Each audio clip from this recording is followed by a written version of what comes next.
Hey everybody, it is time to make some soup, or almost time to make some soup, because first I'm going to make myself a nice cup of hot tea.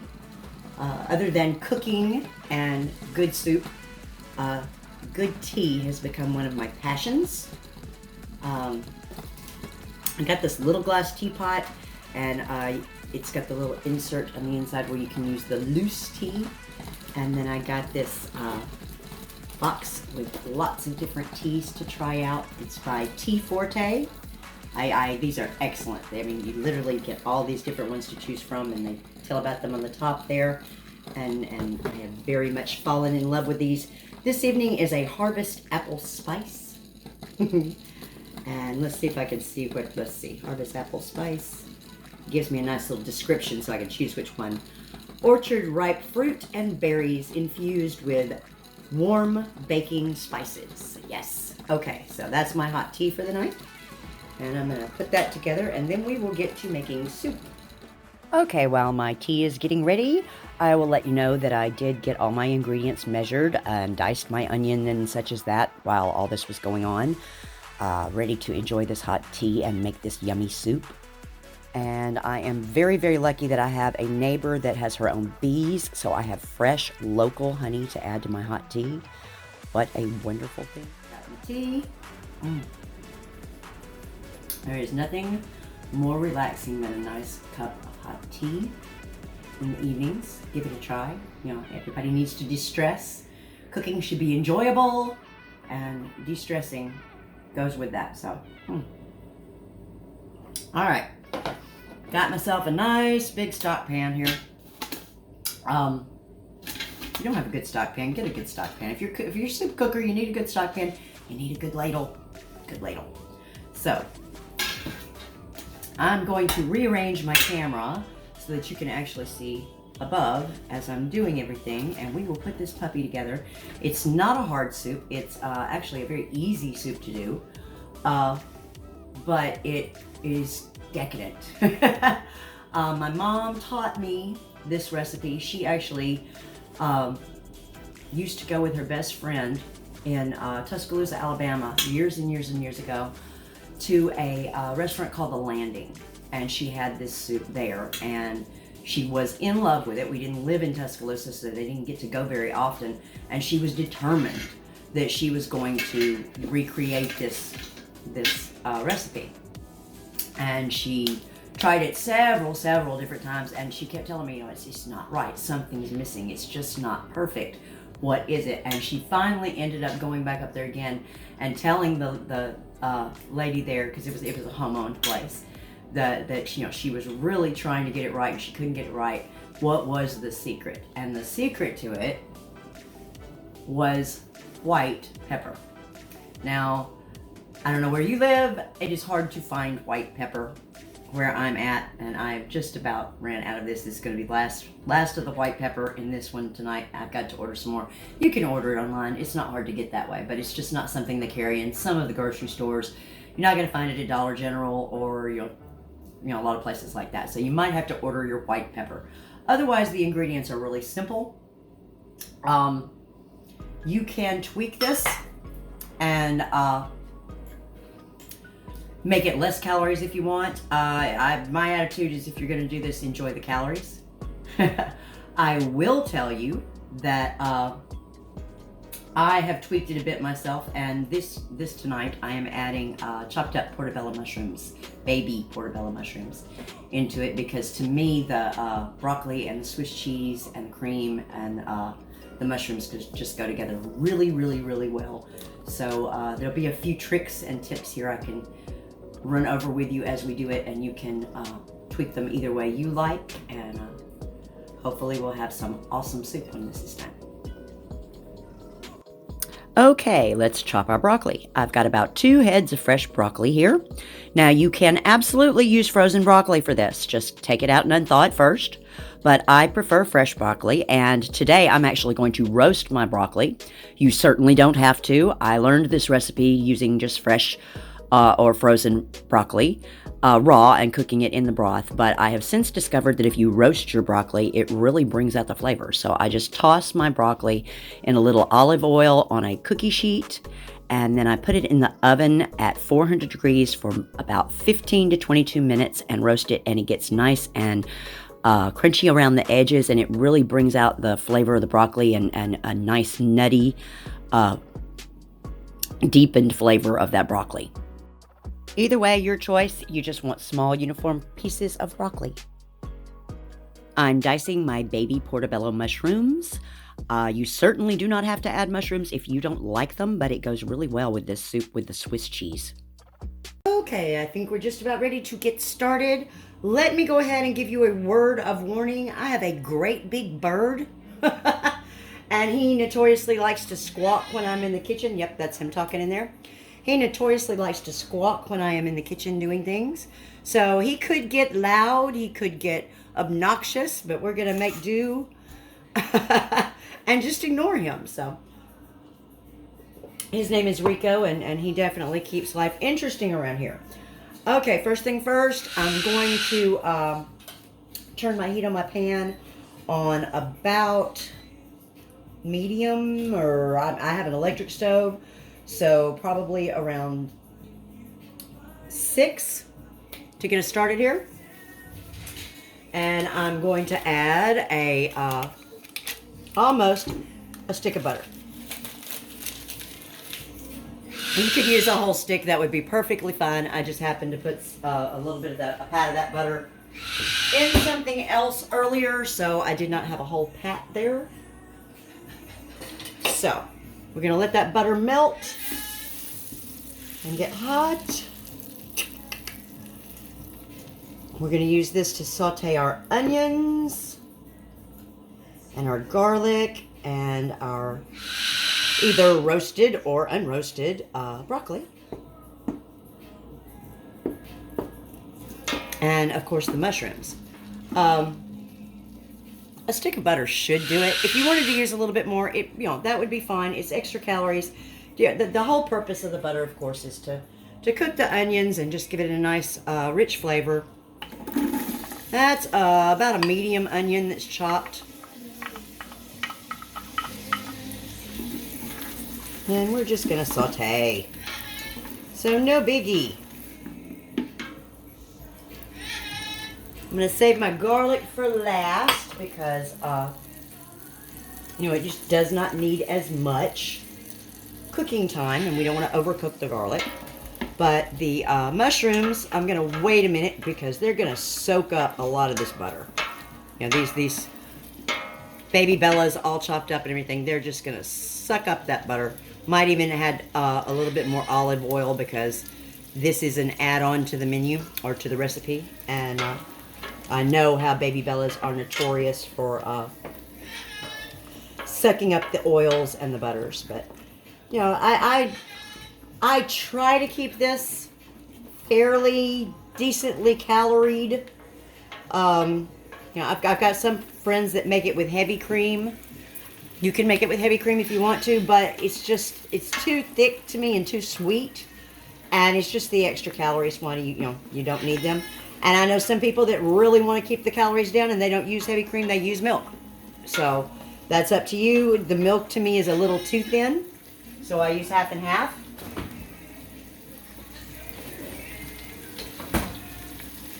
And it's just, a quart of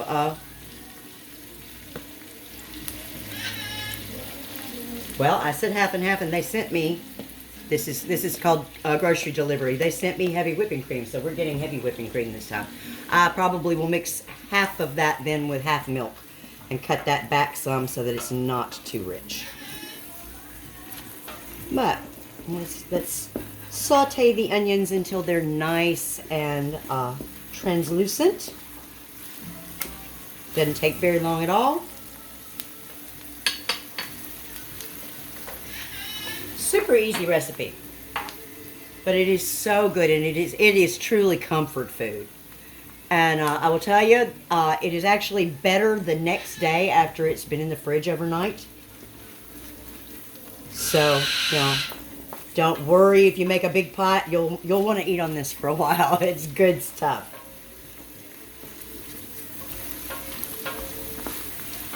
I had someone ask me if they could make it vegan. You could try it with vegetable broth instead of chicken broth. Personally, I don't particularly think it would be as good, but that's me. I'm not against chicken broth. I'm not against meat. I'm definitely not against chicken because it has good healthy stuff in it. It's great for when you have a bad cold or not feeling too well and you need that chicken broth. There's that bird just going at it for you. I turned the music on hoping he would be a little quieter, but sometimes he just does not cooperate. Now those are getting nice and translucent, so we're going to add the garlic real quick.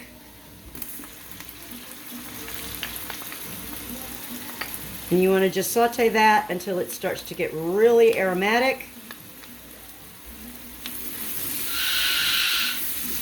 Doesn't take long at all, and you will definitely smell it.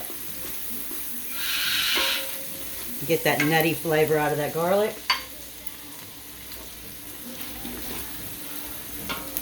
Just a couple of minutes to get that going.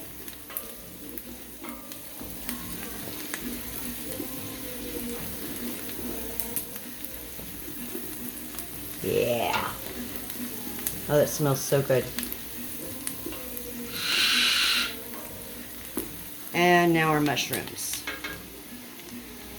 And you definitely don't have to use mushrooms. I mean, the original menu or recipe did not call for mushrooms. I just love mushrooms, especially baby Bella mushrooms.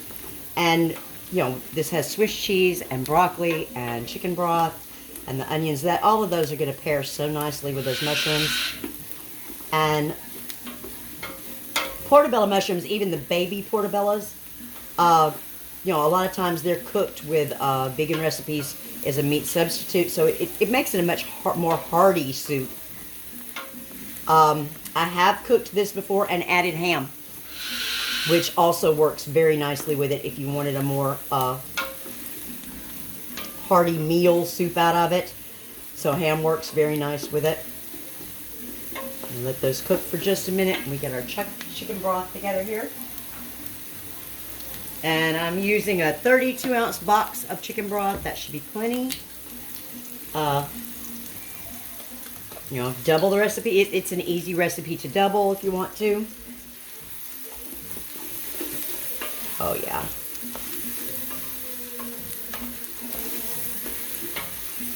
And this is going to simmer for a while, so, it doesn't have to be cooked all the way through as far as the mushrooms go and everything. They're going to pick up some of the chicken broth also. And, really, you can't mess this up unless you just literally burn it. So, we're going to add the entire box of chicken stock. Someone had asked me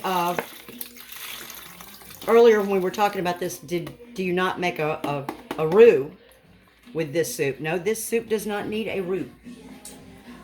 So no flour added.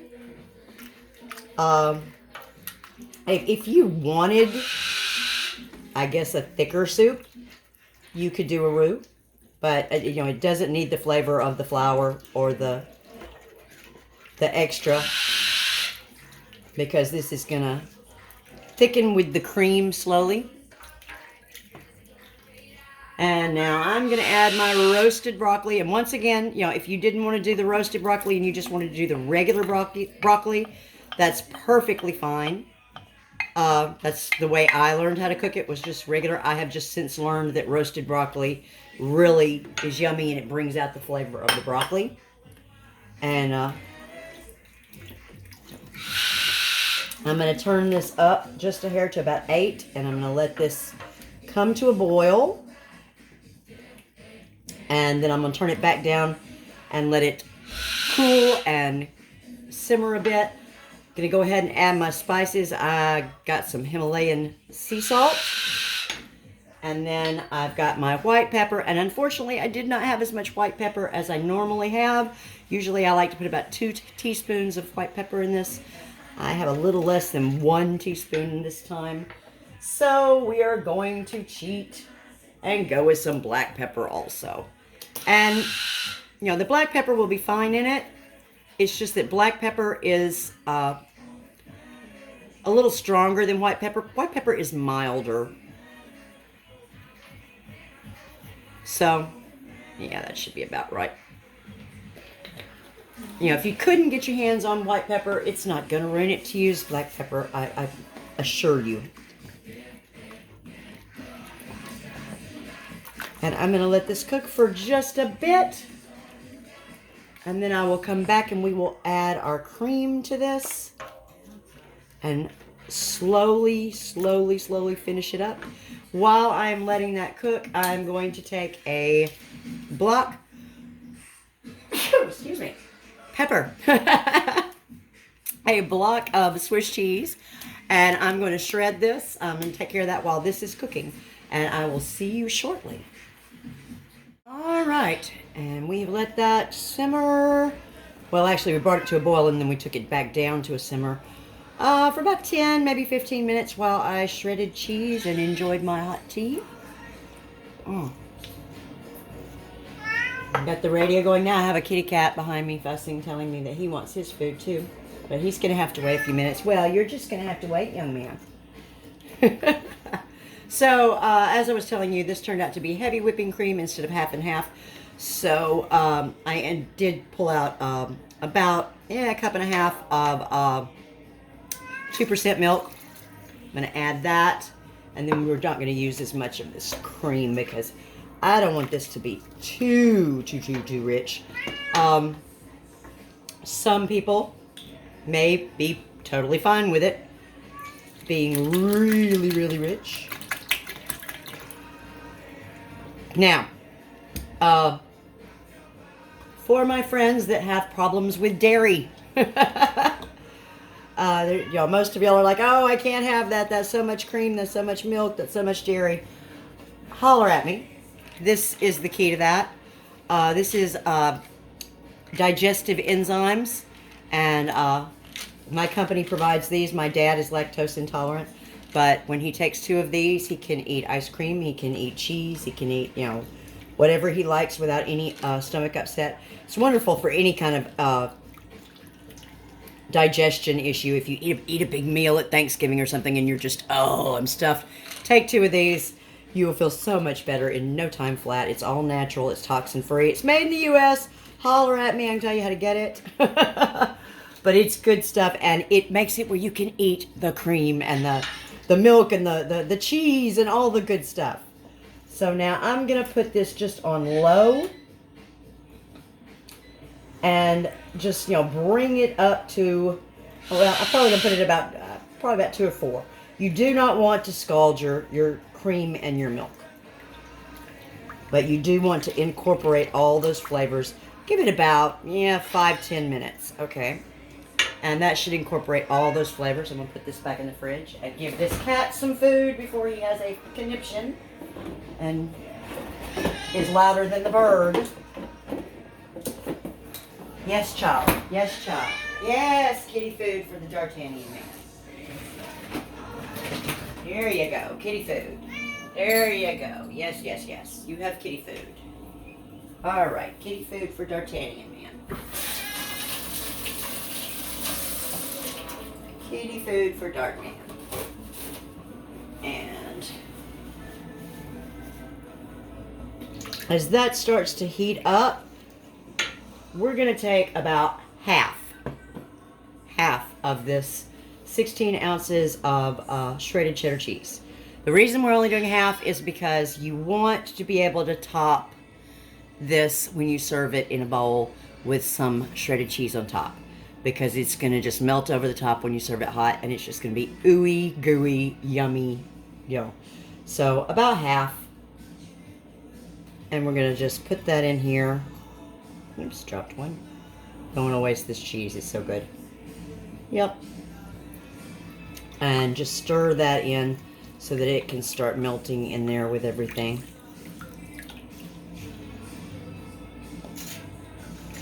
And that's literally all there is to this soup. You just don't want to overcook it. Like I said, the next day it's even better. You might want to add a little more salt, a little more pepper, or a little more or less, depending to your taste, of course. It is wonderful with a good crusty bread And, you know, I know we all worry about, you know, calories and carbs, but, you know, okay, number one, it's you got to splurge sometime. Number two, if you're really watching your carbs, which, you know, I cheat and cheat regularly. I have carb blockers. These actually make you digest your carbs slower, so they have time to get through the digestive system before they end up on your hips. They work great. So when I cheat a lot and eat a lot of bread or a lot of carbs or something that I don't want to wreck my diet with, that's what I do. I reach for those. And if you're interested in any of those or you have questions about those, just holler at me. I'll be happy to help you find out more about them, take a look at them, and get you a discount. So, this soup is actually ready. I'm going to let it get just a little bit warmer, stirring so that I make sure I do not scald that cream in that milk.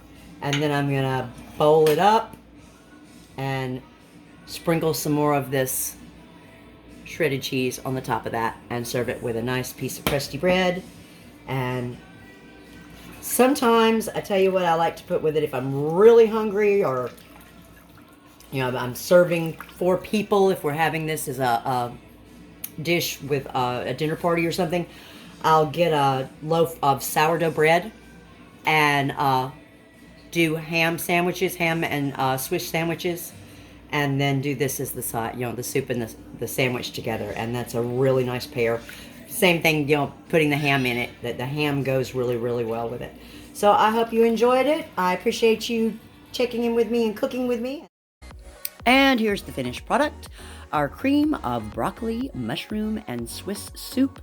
And I've paired it with Black Forest ham and Swiss sandwiches with a little bit of dill served on sourdough bread. And of course my carb blockers and digestive enzymes for my peeps that need that. Holler at me if you have any questions and let me know what you think about everything. Bye guys.